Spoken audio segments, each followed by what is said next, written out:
जैसे कि हमने बोला है कि ये हमारा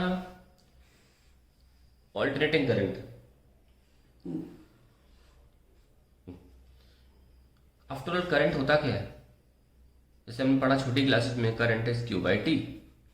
पर अगर करंट जो है वो वेरी कर रहा हो या चार्ज वेरी कर रहा हो, अल्टीमेटली चार्ज ही करंट होता है, then we can not write I Q by T, we have to write in differential form D Q by D T, या D Q is equals to I D T. Anyways, खैर, ये हमारा current है।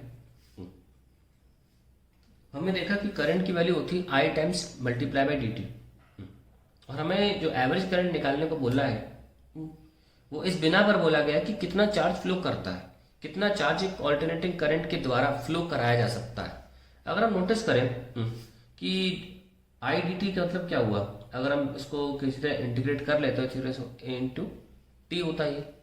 अभी मैं assume करके चल रहा हूँ ये ऐसा होता है, तो किसी एक्सिस पर, क्योंकि एग्जैक्टली आई डी टी होगा नहीं, क्योंकि आई जो है वो वेरी कर रहा है, इसलिए मैंने बोला एग्जाम्पल ले रहा हूँ। बस थोड़ा सा एक बता रहा हूँ बात, कि जब दो क्वांटिटीज वाई और एक्स एक्सिस में मार्क होती हैं और उनका प्रोडक्ट लिया जाए तो कहा जाता है कि वो एरिया होती हैं। इन दो क्वांटिटीज को प्रोडक्ट करें तो एरिया ऑफ द कर्व होता है। अगर हम नोटिस करें कि अगर ये से एरिया, ऊपर का एरिया लिया जाए और नीचे का एरिया लिया जाए और दोनों को जोड़ा जाए तो दोनों एरिया क्या आएंगे? जीरो, क्योंकि जैसा वेव फॉर्म ऊपर है वैसे ही साइन थीटा का वेव फॉर्म नीचे भी होता है। पर जीरो को चार्ज जो है वो हमें क्या आंसर देगा? फिर तो आई एवरेज जीरो आ जाएगा ना। पर हमारे लिए तो मुद्दा सॉल्व नहीं हुआ। हमारे लिए ये है कि वो वैल्यू भी कुछ आए और उसका इफेक्टिविटी पता चले जो एसी की होती, तो ताकि आंसर जीरो ना आए, खास तौर से एवरेज के केस में हम क्या करते हैं, हम केवल यहीं तक के लिए सॉल्व कर लेते हैं कितना चार्ज भेजा हाफ साइकिल में, तो we get an absolute idea what current DC current is required to replace the AC current. तो हम खास तौर से एवरेज को एक्सप्लेन करने में, क्योंकि मैं देखा कि वो एरिया अंडर द कर्व होता है और एरिया दोनों मिलोगे जीरो आ जाएगा, पर हमको उससे आई एवरेज जीरो आ जाएगा। एवरेज आई की सही स्ट्रेंथ हमें फिर पहले हाफ साइकिल से निकालनी होगी। So let's just make the first half cycle. ठीक है, ये टी बाई टू है, ये टी बाई फोर लिखूंगा नहीं, गंदा हो जाएगा डायग्राम, और ये जीरो। तो ये हमारा एसी करंट है, आई ए सी।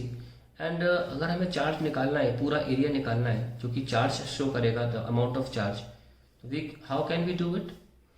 लेट्स सी,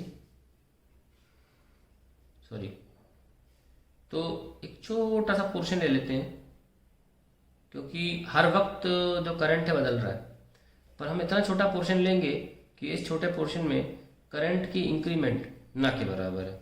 ठीक है, बहुत छोटा इंटरवल लेंगे हम, बहुत छोटा इंटरवल, क्योंकि टाइम एक्सेस है ना, जिसमें करंट बदल नहीं रहा।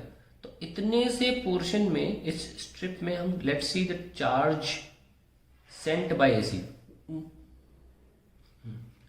Late D Q be the small charge sent by AC in time dt, then dq is equals to, इस वक्त जो वैल्यू होगी वो आई होगी, वैसे हाइस्ट तो आई नॉट होती है, खैर, तो किसी भी वक्त आई डी टी, यही करोगे ना। हम सबको पता है कि आई किस चीज को फॉलो कर रहा है, साइनोसॉइडल वेव फॉर्म को। आई की हम इक्वेशन पहले बता चुके हैं, I naught sine omega T D T. ये सर, अब हमें टोटल चार्ज निकालना है आधी साइकिल में, पूरी में निकालोगे जीरो आ जाएगा, ठीक है ना, इसलिए थियरम हमने एक्सप्लेन भी किया उस बात को। डी टी, तो इंटीग्रेशन जरूरी है, आई नॉट की जरूरत नहीं है इंटीग्रेशन के अंदर, क्योंकि वो फिक्स्ड है। कहाँ से कहाँ? जीरो से आधे टाइम पीरियड तक ही हमें सॉल्व करना है। Now as we seen that charge dq is equals to I naught sin omega t dt, and overall charge in half time period is I naught sin omega t dt 0 से t by 2। यहाँ wave form बना लेते हैं ताकि हम देखते रहें उसे, कि छोटे से टाइम में हमने पहले चार्ज निकाला और फिर उसे इंटीग्रेट करेंगे तो पूरा एरिया नहीं आ जाएगा। तो वही हम करने जा रहे हैं यहाँ पे। टोटल चार्ज हमें मिल जाएगा इस तरीके से, इंटीग्रेशन से एरिया निकल जाता है। हम बताते हैं कि आई वर्सेस टी ग्राफ का एरिया जो होता है वो चार्ज होता है, इसीलिए हम इंटीग्रेशन कर भी रहे हैं। Now this is I not, solve करते हैं। साइन ओमेगा टी का होगा माइनस का cos omega T divided by omega, 0 से t/2 I not, and this is I naught by omega, and 0 लगाएंगे तो cos 0 आ जाएगा और cos 2π/t। Any omega can be written like this, and छोटे t की जगह t/2, ये कैंसिल, 2 से 2 cancel, so we have I naught by omega 1 minus cos pi is -1, so we have I naught 2 I naught by omega. This is the delta Q charge we have. Now omega को भी खोल ही लेते हैं,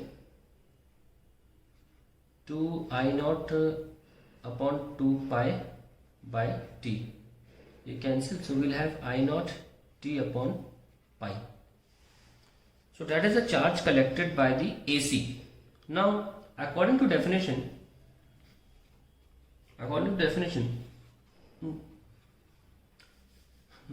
we must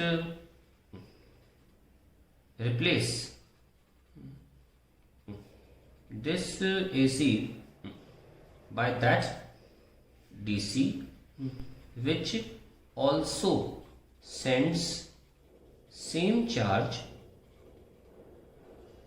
in t/2 seconds. So वैसे हम बात करें delta Q is that DC should be, तो सेम चार्ज करना है तो आई डी सी इंटू t/2। अब डेफिनेशन के अकॉर्डिंग दोनों डेल्टा क्यू सेम होने चाहिए, बराबर कर दीजिए, I D C into t/2 is equals to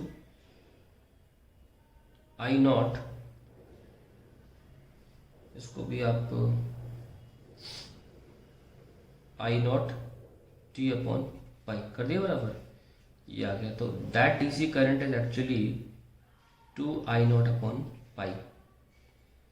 okay, now when you solve this 2 I naught by pi, या यू कहिए कि I naught upon pi by 2, whatever you write, this comes out to be, मैं लिख देता हूँ 2 upon pi को, is 2 upon 3.14, तो 2/3 जो 0.67 होता है, हल्का ज़्यादा है, तो 0.636 आता है ये आई not. So that is the value of average current, या you can DC current which we replace AC with. So let's make a graph also for this, कि मान लीजिए हमारा AC था, हम इसे ही बना के दिखाएंगे आपको ताकि कंपैरिजन इजी लगे। ये AC था तो हमने इसको रिप्लेस कर दिया हाफ टाइम पीरियड में 0.636, तो आधा ये होगा, 0.63 थोड़ा सा ऊपर होगा ऐसे, ये लो। तो ये जो पोर्शन है